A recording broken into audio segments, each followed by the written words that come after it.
Hey folks, we've got some fresh indie horror to chat about, as I'll be tackling Darkania Works and Grimtalin's Days of Lazarus.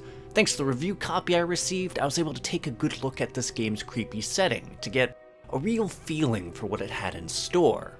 But did this title raise my spirits, or was it a disaster of biblical proportions? I'm your host Arlian, let's find out together. It had been some time since Lazarus had left home, and yet his sister can't help but implore for him to return soon, if only to attend their mother's funeral after her tragic suicide. Were it only that simple. When he arrives, it's to an empty house and the lingering feeling that something is wrong. Something which is only compounded by the messages left by his sister and their stilted phone conversations.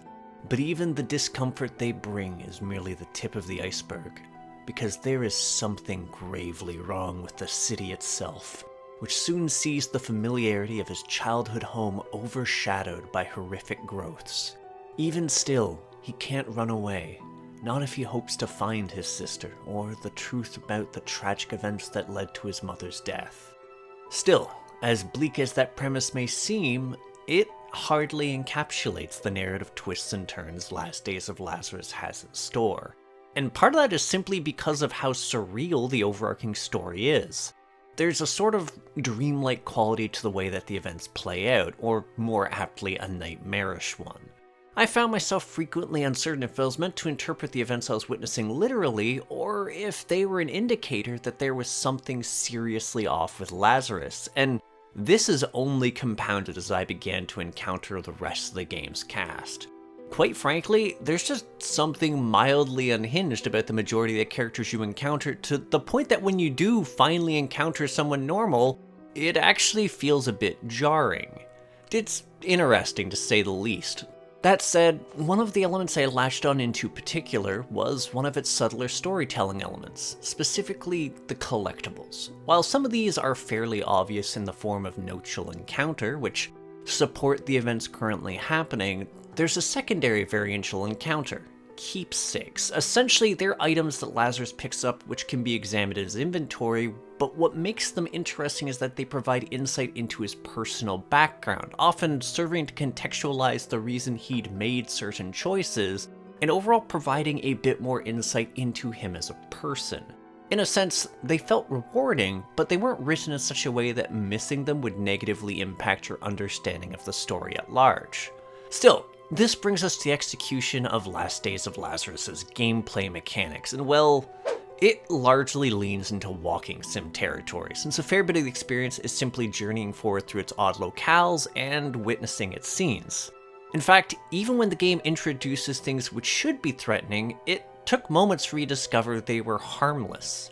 Really, my largest struggles often boiled down to figuring out how to progress forward, because while you're provided an overarching idea of what you should be doing next, the actual route can be a bit obtuse sometimes, since some items you need to find can be fairly easy to overlook. Doubly so since you can't preemptively pick up items before you need them, which resulted in me forgetting about certain items for longer than I'd like to admit. So, word to the wise, if you can interact with an item and it stays usable despite lacking any semblance of immediate purpose, you'll probably need it later.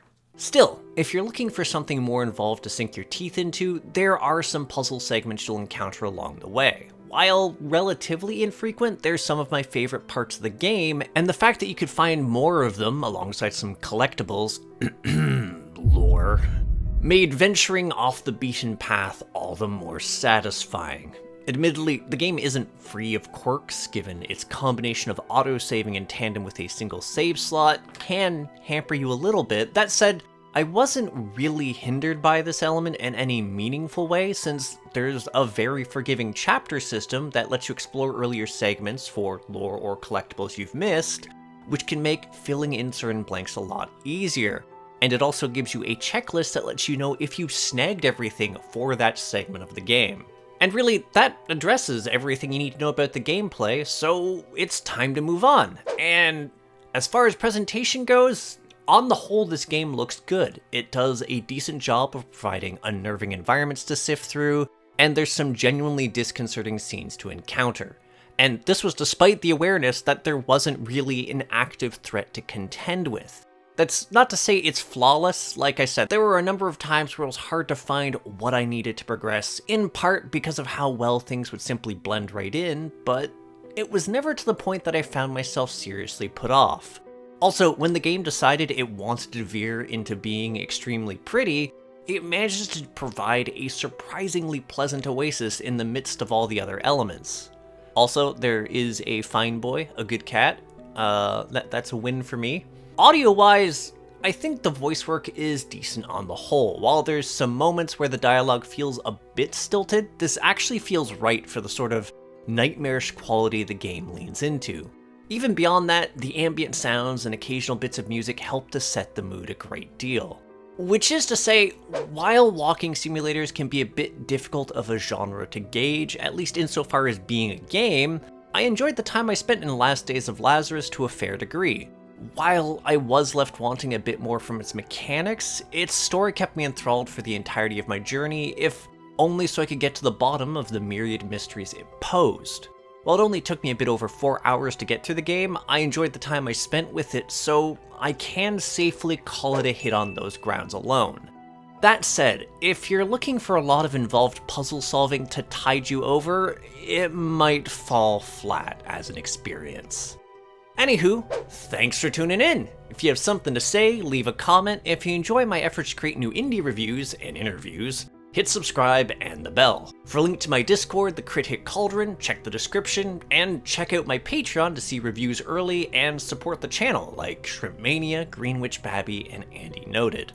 Also, I have a merch house with neat swag like Crit Hit coffee mugs and shirts, so if you want a souvenir, that's where you can find them. Anywho, I'll catch you folks on the next episode of Crit Hit. Take care till then.